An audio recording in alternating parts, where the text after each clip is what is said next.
নমস্কাৰ বন্ধুসকল, মই পবিত্ৰ কুলি আজি নতুন এটা ভিডিঅ' লৈ আপোনালোকৰ ওচৰত পুনৰ আহিলোঁ। বন্ধুসকল, মই আজি আছোঁ মোৰ কচু খেতিৰ মাজত। বন্ধুসকল, মই এই ভিডিঅ'টো আপোনালোকৰ ওচৰত কিয় আনিলোঁ এই কথাটো ক'বৰ কাৰণে মই আজি আহিলোঁ। ভিডিঅ'টো স্কিপ নকৰাকৈ একেলগে চাব আৰু মোৰ কচু খেতিডৰা কেনেকুৱা হৈছে আপোনালোকে জনাব। আৰু যদি ভিডিঅ'টো ভাল লাগে লাইক, শ্বেয়াৰ, কমেণ্ট কৰিব আৰু পবিত্ৰ কুলিৰ এই চেনেলটো সকলোৱে ছাবস্ক্ৰাইব কৰিবৰ কাৰণে নাপাহৰিব। বলক বন্ধুসকল, আজি মোৰ কচুডৰাৰ বিষয়ে মই আপোনালোকক ক'ম। বন্ধুসকল, এয়া আপোনালোকক দেখুৱাই আছোঁ, এইটো হ'ল মোৰ কচু খেতি।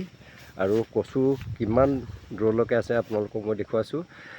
1 বিঘা খেতি, কচু খেতি এইবাৰ কৰিছোঁ, ধুনীয়া হৈছে খেতিখিনি। বন্ধুসকল, এয়া আমাৰ কচু, লোকেল কচু বুলি ক'ব পাৰি। আৰু কচুকেইটা কেনেকুৱা হৈছে প্ৰথমে আপোনালোকে চাই লওক। কচুকেইটা এনেধৰণে ৰুলোঁ আৰু ৰোৱাৰ পাছত কচুখিনি এতিয়া কিমান ধুনীয়া হৈ পৰিছে। আপোনালোকে ভিডিঅ'টো সম্পূৰ্ণকৈ চাব আৰু চাই এই কচুডৰা কেনেকুৱা হৈছে এই কথাখিনি আপোনালোকে নিশ্চয় মোক জনাব। বন্ধুসকল, আমি কচুখিনি কেনেকৈ ৰুইছিলোঁ মই আগৰ ভিডিঅ'ত মই আপোনালোকক দেখুৱাইছিলোঁ। মই ডাব খান্দি ল'লোঁ, ডাব খান্দি লোৱাৰ পাছতে কচুখিনি মই দি দিলোঁ। তাৰপাছত মই গোবৰ দিলোঁ, তাৰপাছত কিছু জাবৰ জোঁথৰ দি দিলোঁ, পচন সাৰ, আৰু এনেধৰণে কচুখিনি মই ৰুলোঁ। চাওক ইমান ধুনীয়া হৈছে কচুখিনি।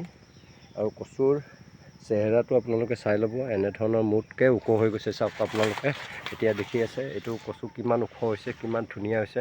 এবাৰ নিশ্চয় যোৱাবাৰতকৈ মই কচু খেতিটো বেছি কৰিছোঁ আৰু এইবাৰ নিশ্চয় তাৰ পৰা মই খুব ভাল উপাৰ্জন কৰিম বুলি ভাবিছোঁ। আৰু ইতিমধ্যে কচুৰ যিখিনি যেনেধৰণে প্ৰগ্ৰেছ হ'ব লাগে, যেনেধৰণে উৎপাদনমুখী হ'ব লাগে, এনেধৰণে উৎপাদনমুখী এটা পৰ্যায়লৈ ইতিমধ্যে কচুখিনি আহিছে। গতিকে আপোনালোকে চাই লওক কচুখিনি, আপোনালোকক দেখুৱাই আছোঁ। কচু এনেধৰণে আহি আছে। এয়া কচুৰ হেৰিখিনিও চাই ল'ব, ঠাৰিখিনি। আৰু কচু যিসকল অভিজ্ঞ কৃষকে কচু খেতি কৰিছে তেওঁলোকে নিশ্চয় গম পায় কচু কেনেধৰণে কৰিলে কেনেধৰণে লাভৱান হয়। আৰু মোৰ কচুখিনিয়ে কেনেধৰণৰ হৈছে আপোনালোকেও জনাব। আৰু মই অহাবাৰলৈ আৰু ইয়াৰ পৰিসৰ বঢ়াম বুলি মই ভাবি আছোঁ। আৰু পৰিসৰ বঢ়াবৰ কাৰণে মই এতিয়াই পৰিকল্পনা যুগুত কৰি ৰাখিছোঁ। গতিকে বন্ধুসকল, কচুখিনি ভালদৰে মন কৰিব, লক্ষ্য কৰিব।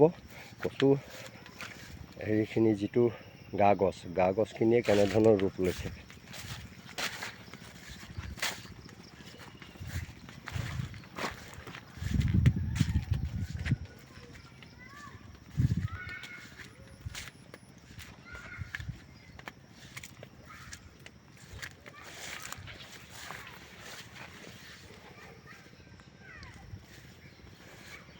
বন্ধুসকল, আপোনালোকে সকলোৱে গম পায় যে কচু খেতি কিমান লাভৱান। আৰু এবাৰ কচুখিনি এবাৰ বা দুবাৰ কচুখিনি কোৰ মাৰি দিয়াৰ পাছত পুনৰ কোৰ মাৰিব নালাগে। আৰু যেতিয়া কচুখিনি পৈণত হ'ব বা কচুখিনি খান্দিব পৰা হ'ব তেতিয়াই তাৰ বাদে ইমান কষ্টৰ প্ৰয়োজন নাই।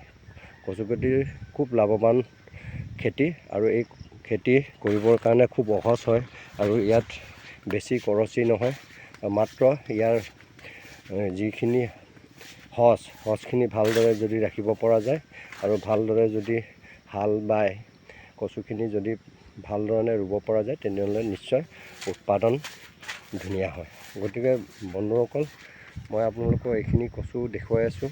আৰু এইখিনি যদি ভাল লাগিছে আপোনালোকে লাইক কৰিব, শ্বেয়াৰ কৰিব। পবিত্ৰ কুলি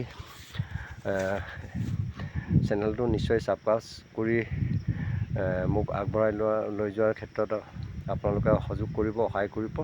গতিকে বন্ধুসকল, এয়া হ'ল আমাৰ কচু খেতি। গতিকে কচুখিনিৰ বিষয়ে মই আপোনালোকক ক'লোঁ। আৰু বন্ধুসকল, বিভিন্নজনে বিভিন্ন ধৰণৰ কচু খেতি কৰে, বিভিন্ন সময়ত খেতি কৰে। আৰু এইখিনি খেতি মই ফাগুন মাহৰ ভিতৰত এই কচু খেতিখিনি ৰুইছিলোঁ। আৰু যদি সোনকালে ৰুব পৰা যায়, সোনকালে কান্দিব পৰা যায়, এই কচুখিনি মই ভাদ মাহৰ শেষতে কচুখিনি কান্দিব পৰা যাব। গতিকে যদি মাঘ মাহতে যদি ৰোৱা হয় তেতিয়া আঘোণ মাহৰ ভিতৰত এই কচুখিনি কান্দিব পৰা হয়। কিন্তু মই অলপ দেৰিকৈ ৰোৱাৰ কাৰণে ফাগুন মাহৰ দ্বিতীয় সপ্তাহত ৰোৱাৰ কাৰণে মই কচুখিনি নিশ্চয় বাদামাহৰ একৰ পালে মই বজাৰলৈ উলিয়াব পাৰিম।